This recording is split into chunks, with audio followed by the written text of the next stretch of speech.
సాయవా కాస్త దగ్గరికొచ్చేవా, ఇంకా ఆట ఆడిస్తావా, గుండెలో ప్రళయం రేగిపోతుంది. సాయవా నీకసలు అర్థం అవుతుందా, నిద్రలేని అలసటతో రాత్రి పగలు నీ వల్లో తేలిపోతున్నా.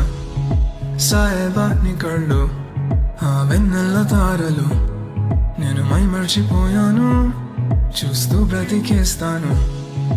నిద్రలేనే లేదే ఓ క్షణమైన వీడవే, నువ్వు మాట్లాడే మాటల్లో మునిగి తేలిపోయి కింద మీద పడి తడబడిపోతున్నాను. నువ్వే కావాలంటూ నీతో ఉండాలంటూ ఏడుస్తుంది మనసు. నీతో చెప్పేదేలా నా గుండెలో బాధ న్యాయముందా అసలు? ఈ మాటలన్నీ నేను ఎవరితోని చెప్పను. సాయేవా కొంచెం జాలి చూపేవా, సున్నితమైనది నా మనసే తట్టుకోలేదే ముక్కలవుతుందే. సాయేవా